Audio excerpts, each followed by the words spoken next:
Olá, seja muito bem-vinda e bem-vindo. O Cidadania LGBT+ está no ar. Este programa foi criado para levar até vocês pautas que afetam diretamente a vida da população LGBT+ sul-mato-grossense. É uma parceria entre a Subsecretaria de Estado de Políticas Públicas LGBT+, e a Assembleia Legislativa. E nesta edição, nós vamos falar sobre violência de gênero e antirracismo. E para esse bate-papo, a nossa convidada é a professora Cristiana Batista. Seja muito bem-vinda, Cris. Obrigada. O ódio às mulheres tem nome. O ódio às pessoas negras e às pessoas LGBT também tem nomes. As desigualdades de gênero, que em diversos momentos transformam-se em situações de violência e constituem-se e estruturam a nossa sociedade. Como, por exemplo, a exclusão social e a violência causada pelo racismo, pelo machismo e pelo sexismo. Cris, como que a gente faz para lidar com tantos preconceitos? Hoje o empoderamento das pessoas, tanto as LGBTs, quanto a mulher, quanto a negra, é algo muito presente. Nós temos políticas para lidar com isso, temos a questão da lei, nós temos leis que amparam essas pessoas, né? E eu acho que a conscientização é algo muito importante em todos os sentidos e em todos os segmentos. E a internet, né, ela tem sido um canal que propaga muito, né, essas questões referentes ao racismo, à homotransfobia, né? Como que a gente faz para lidar com esses preconceitos que chega velado através de alguns comentários, às vezes? As pessoas precisam entender que a internet não é mais uma terra sem lei. Todas as leis nos amparam em vários ambientes, inclusive no ambiente da internet. Nós temos também leis próprias para esse ambiente, nós temos o amparo muito grande sobre isso. E as pessoas não têm essa conscientização. Elas acham que elas podem falar o que elas querem, da forma que elas querem a todo momento. Mas é algo que é muito grave, é muito importante de ser dito, que tudo isso atinge pessoas, né? Tudo aquilo que é dito, tudo aquilo que é postado, tudo aquilo que é mostrado, atinge as pessoas de uma forma muito pesada. Cris, você também contou a experiência, né, como professora, uma mulher negra, lésbica. Como que é essa questão do racismo, né, e de todos esses outros preconceitos no ambiente escolar? Desde a educação infantil, nós temos a presença de muitos desses preconceitos. Nós temos o racismo dentro da educação infantil presente nas crianças, presente nos profissionais. Nós temos a questão LGBT, a LGBTfobia, inclusive na educação infantil, quando a criança apresenta traços mais afeminados, quando a criança prefere brincar com brinquedos de menina e ela é um menino. Então, assim, nós precisamos trabalhar isso dentro da educação infantil em ambos os campos e todos aqueles que são excludentes. Nós temos leis que dentro da educação infantil que trazem esses conteúdos da cultura afro-brasileira, da cultura indígena, como conteúdos obrigatórios dentro do nosso ensino desde da primeira infância, desde essa primeira etapa da educação. E é muito importante nós formarmos pessoas com personalidades empoderadas desde este primeiro momento, porque é ali que nós temos a base de crescimento, né?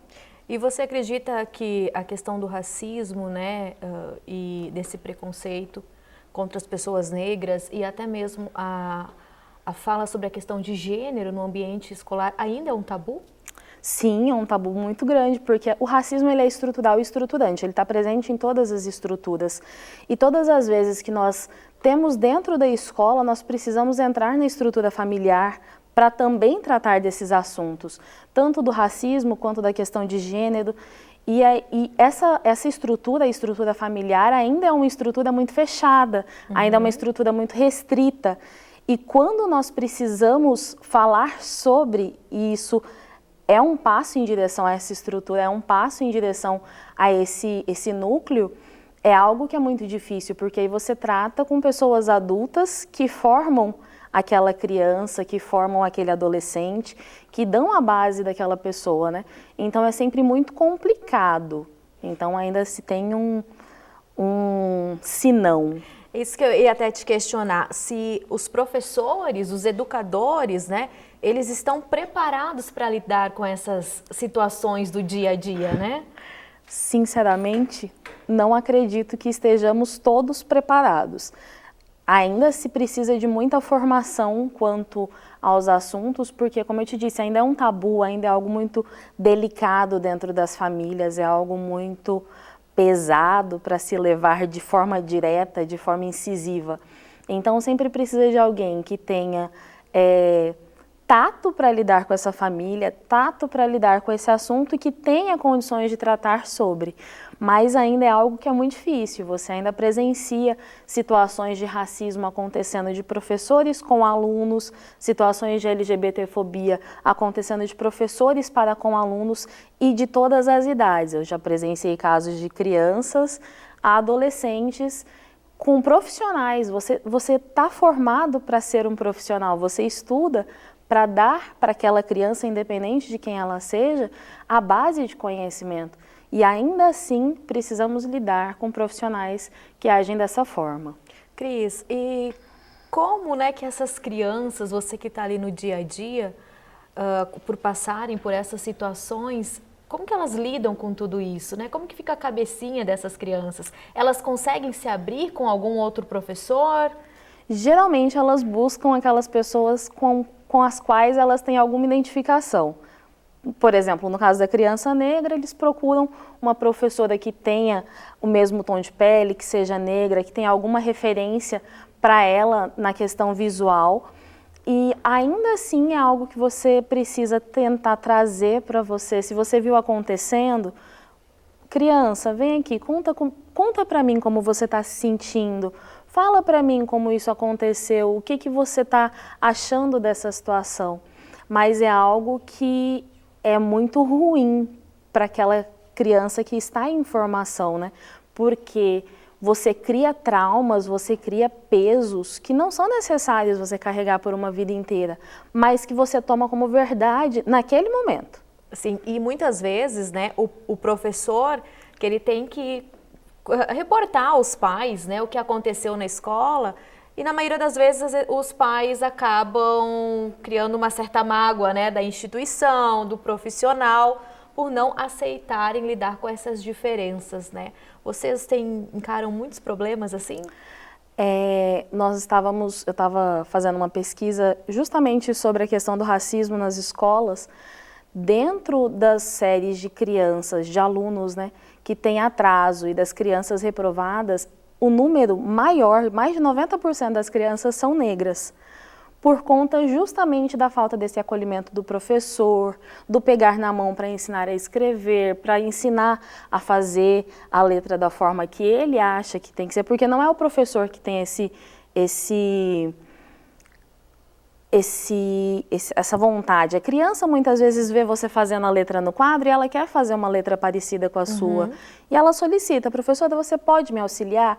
E muitas das vezes não. Eu tenho casos de crianças que não querem tocar na mão da outra criança pelo fato dela ser negra, da professora que não quer um contato mais próximo com aquele aluno porque ele é negro. E assim, é muito difícil porque se esse caso chega na família pela boca da criança, pela fala da criança, pelo que a criança sentiu, é algo que é muito chocante para os pais. É algo que realmente é algo que você se ressente. Então, muitas vezes nós temos problemas quanto a isso, porque não só há uma escola, a instituição escola, a instituição secretaria precisa de mais tato mesmo para lidar com essas situações, porque os pais, eles realmente tomam para eles. Porque crianças negras geralmente têm famílias negras. Sim. E são pais que em algum momento já passaram por essa situação, já foram discriminados, já sofreram de alguma forma essa agressão em algum momento. Pode ser da vida escolar, pode ser da vida adulta, e isso de alguma forma te faz reviver, né? A gente já evoluiu muito, né, nessa questão das políticas públicas, né, contra todas as formas de preconceito e tudo mais. Mas mesmo assim, faltam muito ainda, né, Cris? Muito, é um caminho muito longo, porque como é estrutural, é algo que é muito arraigado, é algo que é muito profundo, é algo que é muito presente. E não é presente em um local. Você chega em qualquer lugar, você sente pessoas te olhando diferente, seja por você ser negro, seja por você ser mulher. Eu brinco com a minha esposa que no bingo das exclusões eu binguei. Mulher, preta, lésbica, umbandista, periférica, gorda. Então, assim, é muito ruim você sentir isso. É algo que é muito profundo. E já que você entrou, né, nessa conversa, né, de falar da sua trajetória, como que foi quando você resolveu assumir que você era lésbica, né? Já com todos esses outros preconceitos que veio vindo junto, né? Então, eu sempre fui uma pessoa muito de opinião. Então, para mim, eu tenho comigo que o que importa é aquilo que eu construo. Então, com 17 anos eu saí de casa, eu já trabalhava, eu já tinha carteira assinada, e assim foi. E assim é até hoje. O que as pessoas pensam sobre mim não diz respeito a mim, diz respeito a elas. Fala muito mais sobre elas do que sobre quem eu sou. Nossa, porque digamos que você é uma exceção, né, Cris? Sim. Nesse pensamento, de ter todo esse empoderamento também. É que assim, eu cheguei à conclusão de que expectativas são criadas por você e é você quem tem que lidar com as decepções delas. Ninguém te disse que eu agiria da forma que você pensou. Ninguém confirmou que alguém em lugar nenhum atingiria aquilo que eu tenho como objetivo para essa pessoa. Então eu acredito que o fato de você ser dono da sua vida, ser você quem guia seu próprio barco, é algo que é muito presente, é muito forte. Então é assim que a gente precisa levar a vida, porque se a gente for depender do que as pessoas pensam, do que as pessoas acham, da opinião dos outros, você deixa de viver. Você vai passar a fazer só o que as pessoas querem. E quando você foi pro ambiente escolar, você teve alguma resistência ali também? Muito difícil. Porque é um ambiente mais fechado, Sim, é um mais ambiente tradicional, muito difícil. né? Nas primeiras escolas, eu não dizia abertamente para ninguém que sou mulher lésbica, inclusive nunca apresentei nas primeiras escolas, ninguém, eu ia sozinha em todas as confraternizações, em todas as reuniões, até um dia que eu parei e pensei, falei, mas a profissional que eu sou é constituída por mim, e eu sou uma pessoa completa, e eu sou a que binga, eu sou a mulher, a preta, a lésbica, a que é umbandista, a que é periférica e a que é gorda. Então, se eu excluir qualquer uma de mim, qualquer uma dessas partes que me compõem, passa a não ter essência. E a partir do momento que você resolveu demonstrar tudo isso, você ficou mais leve também? E muito mais presente naquele ambiente, porque aí era eu o tempo todo sendo completa, estando ali. Porque aí você consegue desenvolver qualquer coisa que te propuserem, porque você está ali inteira.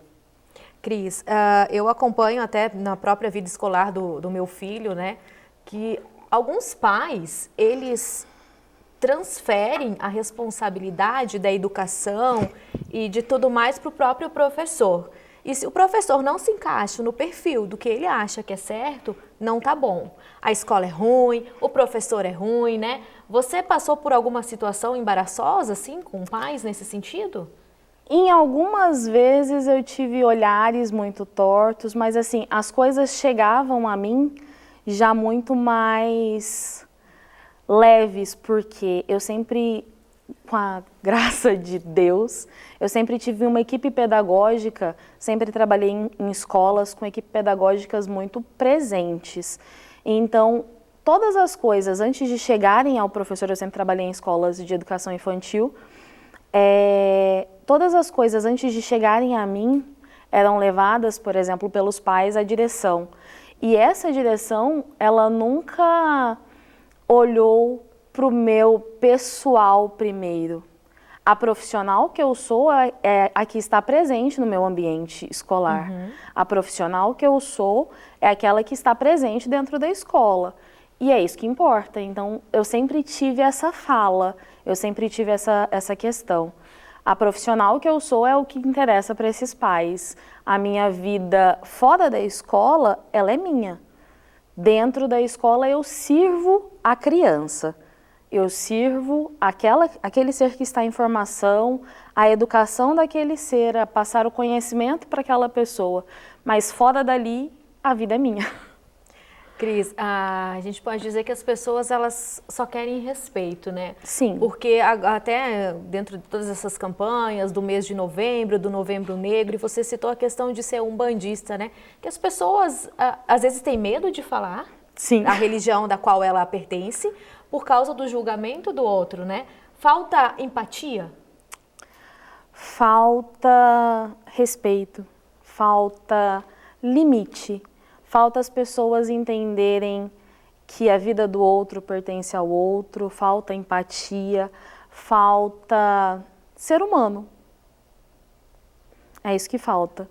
Falta as pessoas entenderem que seres humanos são indivíduos.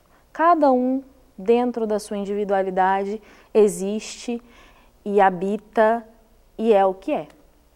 E esses temas também, eu acho que eles devem, né, ser trabalhados por parte dos governos durante o ano todo, né? Porque a gente acaba, às vezes, focando mais num determinado mês, mas são assuntos que permeiam o nosso dia a dia Sim. em todos os momentos. Em todos, no supermercado, na farmácia, na escola, no trabalho, Sim. né? Que a gente acaba encontrando algumas dificuldades, né? E essa questão até do racismo, como você falou, nas crianças, o teu cabelo cacheado, né? Sim. As crianças, antigamente, as meninas querendo alisar muito o cabelo para não demonstrar que tinha o cabelo crespo, né? Isso já vem mudando muito, né? Você que está mais nesse ambiente escolar. Não adianta você alisar o cabelo, você não consegue mudar o tom da pele. Ser negro vai além de ter um cabelo crespo, de ter o cabelo cacheado, vai além de uma questão capilar, entendeu? É algo histórico, é algo que é presente desde os meus antepassados. Então, não tem como você deixar. Hoje em dia você consegue mostrar para as crianças, inclusive em livros didáticos da educação infantil, livros de literatura, nós temos, por exemplo, o cabelo do Lelê, que fala justamente sobre a questão do cabelo do negro, que é um cabelo bonito, que é um cabelo que você assume, é um empoderamento, você assume a sua história, você assume a sua negritude quando você assume o seu cabelo. Cris, e também ninguém nasce, né, racista ou Não. preconceituoso. Isso vem da nossa convivência. Sim.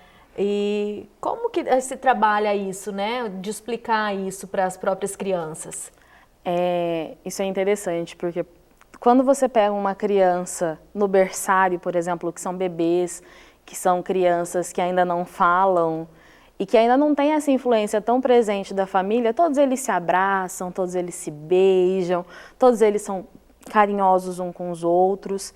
E conforme essas crianças vão crescendo, você vai vendo os traços dessas criações. E de forma geral, nós temos dentro da escola, inclusive você falou sobre datas, eu falo que o novembro, a questão da consciência negra, ela não é para o negro, ela é para o branco. Ela é para aquela pessoa que ainda não entendeu que essa questão da discriminação é algo que está nela. Eu não tenho.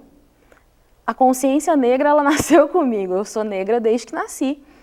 Então, assim, isso é trabalhado dentro dessas datas e ela também é trabalhada dentro de várias outras datas na educação. Nós não temos nós temos também essa questão dessa visibilidade maior na consciência negra, mas, por exemplo, nas festas da família, você trabalha a questão racial junto com as crianças, junto com as famílias, nessa presença da comunidade dentro da escola. Nós já estamos nos encaminhando para o final desse bate-papo, com tanto aprendizado com você, né, Cris? Obrigada. E eu gostaria que você reforçasse, né, o que a gente deve fazer, então, quais os pontos que devem ser fortalecidos para construirmos uma sociedade antirracista e antissexista? Eu falo muito que o nosso futuro está nas crianças, porque os adultos eles estão formados, são pessoas que têm opinião, são pessoas que podemos trabalhar essas opiniões, mas elas já existem. Então é muito mais difícil de você trocar a forma de um copo já construído do que construir de uma outra maneira. Então é muito mais fácil nós trabalharmos essas questões, essas conscientizações dentro da educação, principalmente dentro da educação infantil e do ensino fundamental, que são quando esses seres estão sendo realmente formados, estão tendo a questão da conduta ética moldada, estão tendo as suas próprias personalidades construídas nesses momentos, entendeu? Então esse empoderamento, essa conscientização, ela acontece desde que essa criança nasce. Isso é muito importante de ser feito, porque é ali que nós temos um vislumbre de esperança. E aproveitando toda essa sabedoria, eu gostaria de encerrar este programa com você deixando uma mensagem, então, para esses meninos e meninas negros, né, e LGBT+, que estão nos assistindo aqui no Cidadania LGBT. Que tenhamos consciência de que nós somos quem levamos a nossa vida, que tenhamos consciência de que nós somos quem conduzimos o nosso barco e que possamos ter força para segurar esse leme sempre no destino que nós temos em vista. Cris, muito obrigada mais uma vez pela tua presença conosco aqui. E o programa Cidadania LGBT+, fica por aqui. Nos vemos em breve.